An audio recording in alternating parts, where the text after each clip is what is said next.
Alright, so I've got everything laid out for the wiring. Got all the different blues here ready to go. Got my shrink tubes and connectors and ground loops and distribution blocks and switches and head unit, one of the amps, all of the distribution blocks. I was just looking at this Hyphonics amp. It lights up blue in the front. I think I haven't made up my mind, but I think that's going to be towards the inside, and then this will be towards the back, which you can see from inside the engine bay. Hopefully, I have to kind of visualize as I'm going, because you know, if you look over here, it's going to be, you know, I've got a couple points I can measure from. So like here, you know, I know that I have this real estate in here to work with. I can trim this however I want. I can make a speaker for here. I can make a opening here if I really wanted to, make a window. So right now I'm just trying to get like where it's gonna be at.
So got this ground strap made, antenna up that. What I'm doing here is I'm forming some aluminum channels to go right here, and there's two of them, and basically the amp is going to slot into that, and it's going to come down almost flush with the bottom of this, and you'll be able to see the nice brushed aluminum and Hyphonics logo on there. So it's a little slow going, but I'm also kind of taking my time and just chilling and vibing, you know what I'm saying?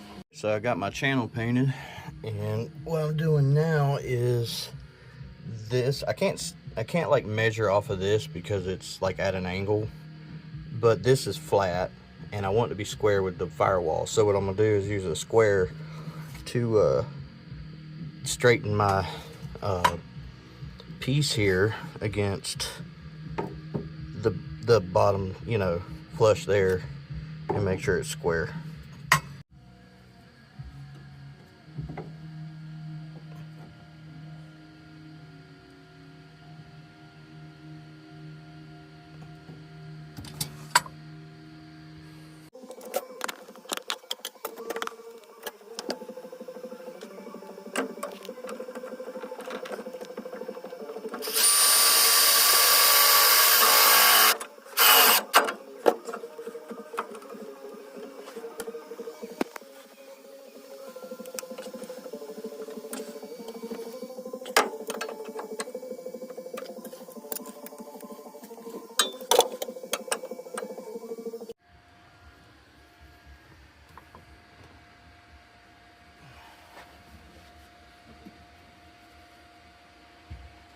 To hold this up with something without scratching it.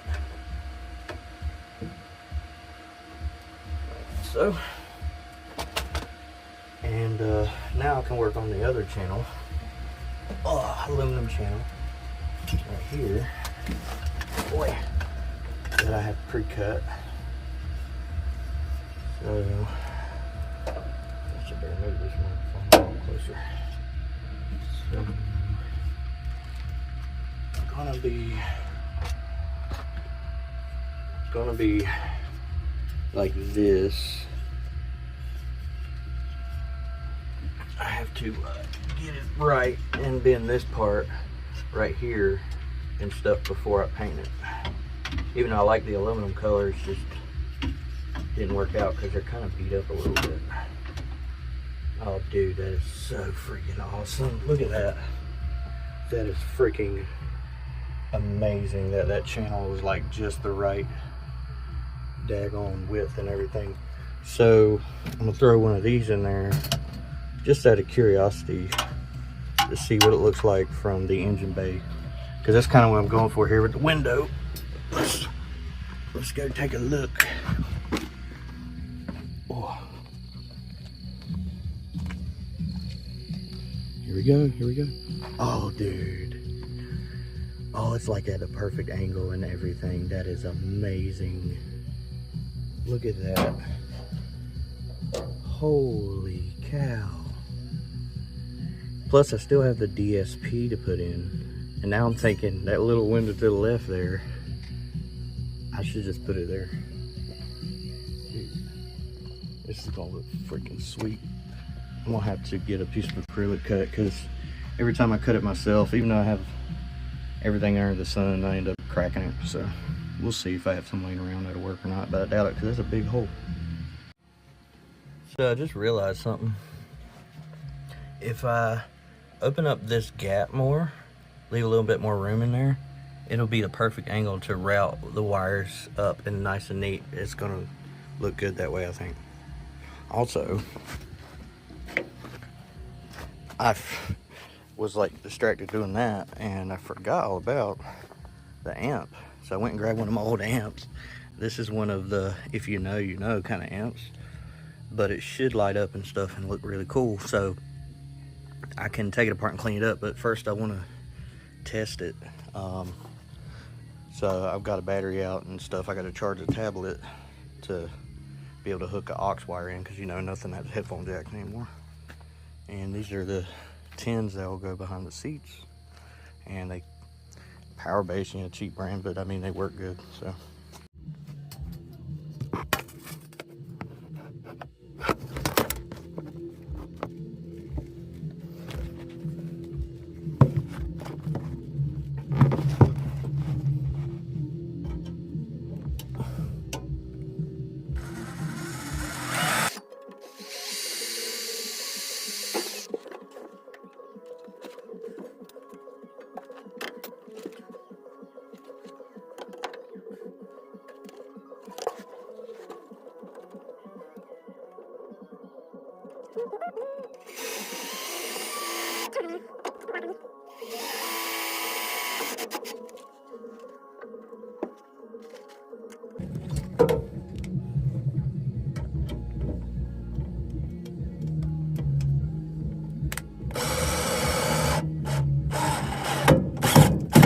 Yeah.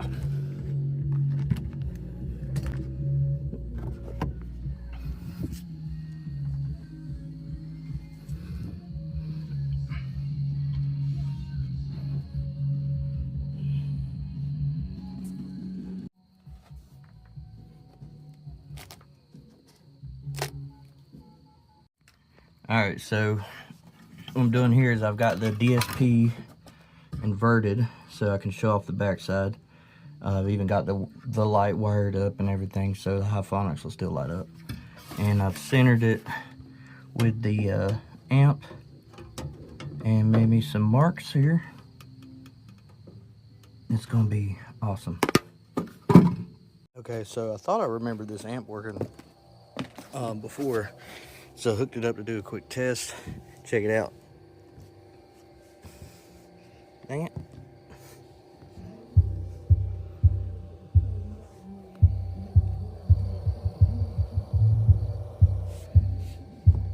It works good, so now I'm gonna bridge 3 and 4, make sure 3 and 4 works the same, and that'll probably be how I wire it. All right, so I got it pulled apart after testing it, and it's pretty cool. And it's also blue, dude. I keep getting lucky.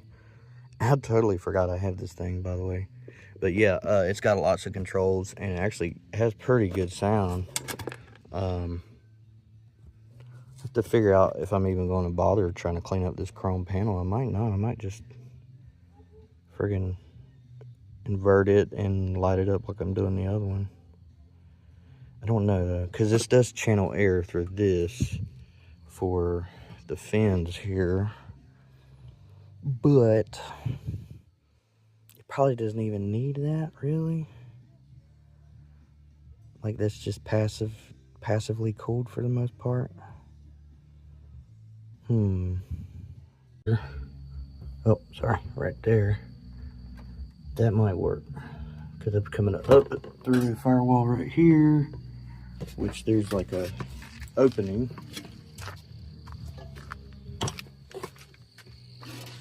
Right down here, there's a little bit of space, but I can come up right through here too, right directly below the hole, actually. That'll work. Cool.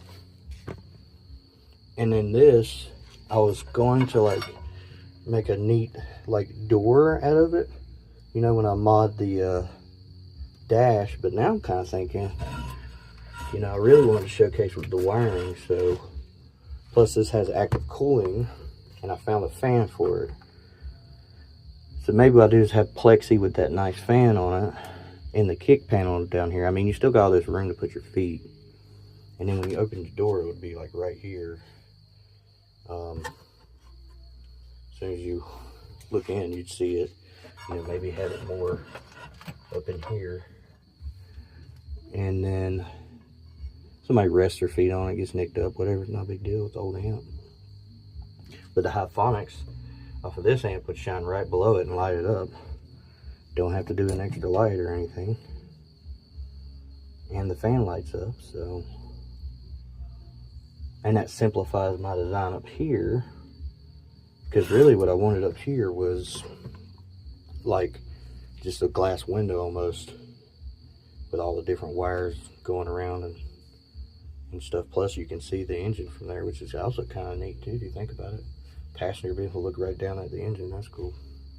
So voltage stabilizer 1. So right here, voltage stabilizer 1. Looks like I have, that's going to 2 on the distribution block, the second circuit that has a fuse and a relay. And actually doesn't seem right. Fuel pump, okay, that's where I was going to send it, because it is a fuel thing. But now the fuel pump is probably going to be in the rear instead of under the hood. So I need to put that somewhere else. And it's actually, I mean, I think it lights up and everything. Let me grab something to turn it on with.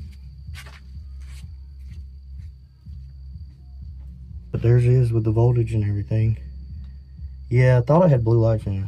It doesn't. It's actually got some oxidation or something in it. It was new in the package. I'll have to take it apart and clean it up. But I'll put this somewhere. That's neat. And it's really not made for under the hood, so maybe I'll put it in here somewhere. Let it come in and then come over. Yeah, I'll do that. So I'm gonna put this right here. Just trying to figure out where I'm putting everything because I don't want to put a big block in the way or something. So I almost made a pretty big mistake. I use these little universal self-tapping screws, and I'm about to mount this, and I realized if I put that screw in there, it's going to bottom out and then touch the, it could short out and make contact. So I'm going to switch to like some coated stainless steels or something smaller, some kind of smaller screw. All right, I think that'll work.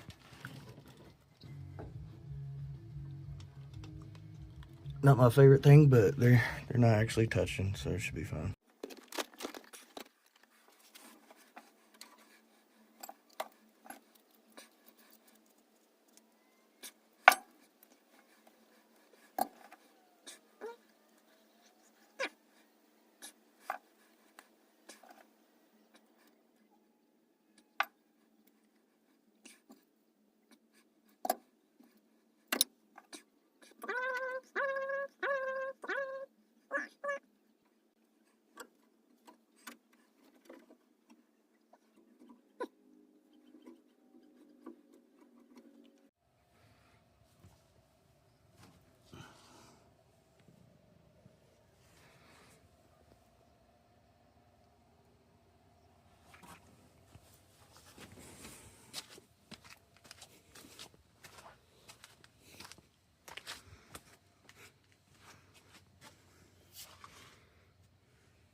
All right, it was a long night. I didn't get done till about 4, but here's where I'm at.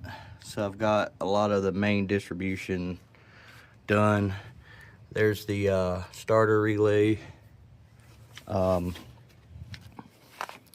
It looks like I should have got more done, but it's kind of time consuming. I got the motor mount bolts in. So I'm dreading doing this fiberglass on this header, but once I do that, I can connect transmissions, go ahead and put her in there, you know. I only have a few wires to run out here. I've got to run some right here and mount the coil pack. I got to run some wires up here for the fan, and some for the cluster and sensors and stuff. I don't think any of that really will require me to get down underneath, although I do need to run some wires for the transmission sensor stuff, but I could do that afterwards. So I mean, at this point, they're just really thinking about it and what all I have to do. Most of it's on the top end, so I really could just go ahead and put the engine in there. Now the starter wire is going to come up and run up there in this channel right here and come up and go down. I decided to do that because I didn't want to run a primary wire over towards the driver's side, and I'm also thinking, since the fuel pump's on that side, I'll run the fuel lines. Well, I could probably still run those underneath and come over on the passenger side and then bring it back up and over. I don't know, I'll think about that, because I was kind of thinking ignition source, which is electronics, plus fuel, not a good idea. So maybe if I'm having most electronics on this side, move the fuel to that side, but then you got the driver on that side. So I'll think about it.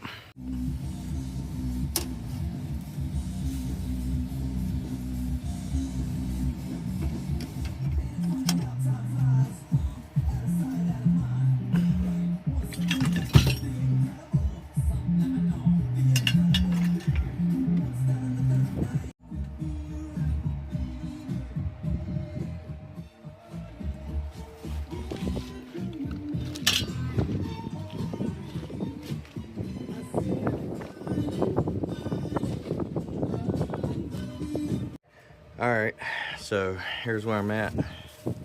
Starting to run the circuits. So I've got the ignition circuit ran. I'm running the fan circuit now. Of course, the starter's in. Relay, I mean.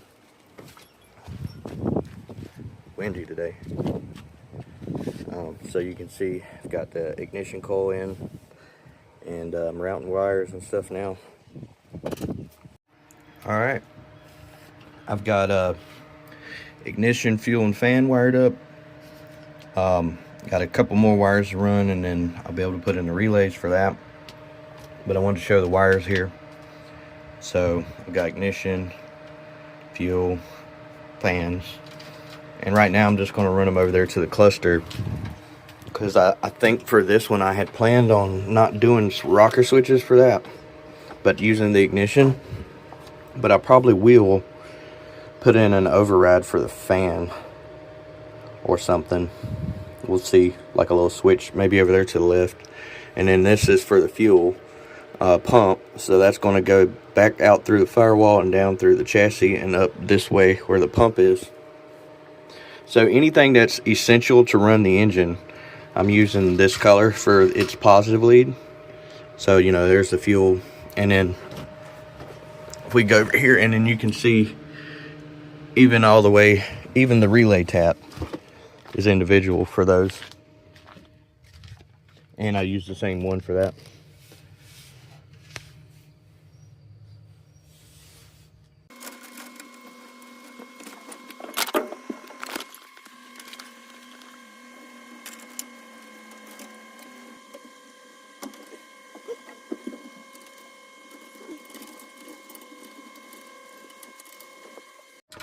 Alright, so now I have the last lead to connect on the relays for, you know, the important stuff. So when you look on these relays, there's a diagram. I've mentioned that in other videos. You can look up the pinout online or whatever. Bosch style standard automotive relays look like this. There's 85, 86, 87, 30. 30's from your battery. 87's your load, like your fan or whatever. 85 and 86. Usually 85 is the negative, 86 is the positive. The positive that actually triggers the relay and connects 30 to 87, passes current through for whatever you're running. Some will have a 87A in the middle. What that means is it just gives you an extra leg, so kind of like a dead man switch. So 87 is normally 87A is normally connected without any power to the relay, and then when you energize it, it switches to 87. So kind of like you could make two lights flash with it if you wanted to with a button. But yeah, so I'm gonna do these three, let's see here, from here. So these three would be the power exiting the relay to the device. It's going to go to a fuse first, and then the very last hop is from the fuse to the load, because typically your short's going to come from your load or somewhere in between, and you want to pop your fuse before it damages or overheats the relay. So all right, there you go.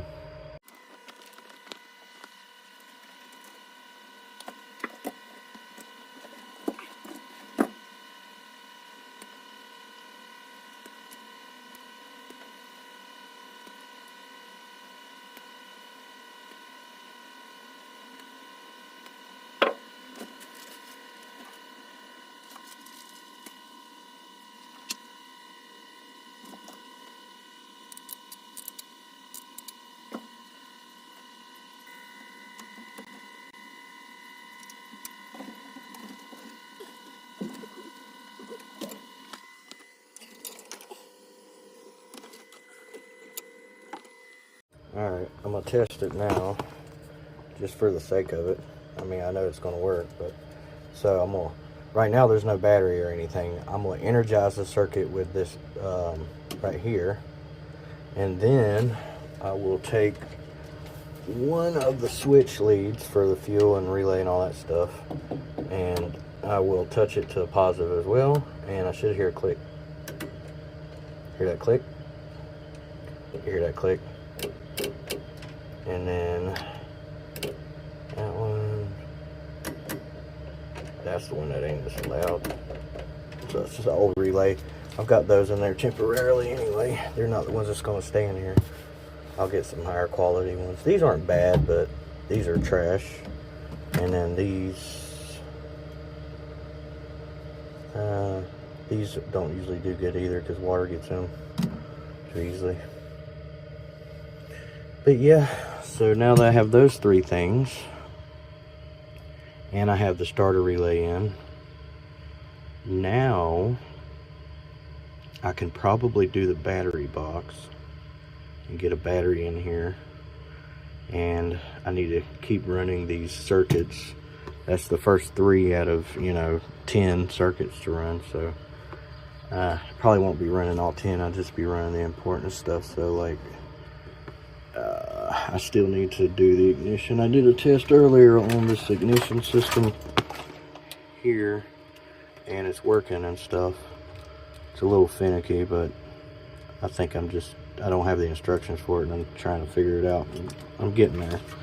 But I'm gonna wire nice connectors on those so that if I have to replace this unit or whatever, I'll have a connector to work with. So I've got these, I can make some connectors for the ignition control module, just make it easier to upgrade in the future and stuff. And then I was also looking, I think I might just not even use the windshield wiper system in this thing at all. I've got a manual windshield wiper switch I'm probably going to connect up, and that would eliminate all the wires off the column, because the only thing I would need to keep is the horn wire. And I do have a switch for turn signals. I just don't know if I feel like reaching towards the dash to make a turn. That was the only reason to keep that on the column, but I mean, it's so wore out, and I think this column would look a lot cooler if it was like slimmed up, since I'm taking the shifter and everything else off of it. I have to see what it looks like to put the push button in there too. The push button is right here, and it lights up blue and stuff. Alright, so here's where I left off with the wiring. We had rain coming, so I had to pack everything in here and cover stuff up. But I'd say it's coming along pretty well. I've got 3, 6, 7, 8 of the circuits ran. I've got the 3 primaries. I got, the 3 important circuits. I got all of the primary wire ran. Got the starter relay and all that stuff in. Got this stuff mounted. I still need to support this side. I got to find my connector for this. I need to get some rooster. I need to get some BNCs for this, like custom lengths or a kit to make some. But this is going to look good once it's all done. But you can see, still got a lot of work to do. I got the connectors made for this last night too. And I mocked up where the heater cord is going to go. Got that figured out, just so like when I go to make brackets here, because I'll probably have to reinforce this a little bit for the radio and stuff, that I don't interfere with the heater core.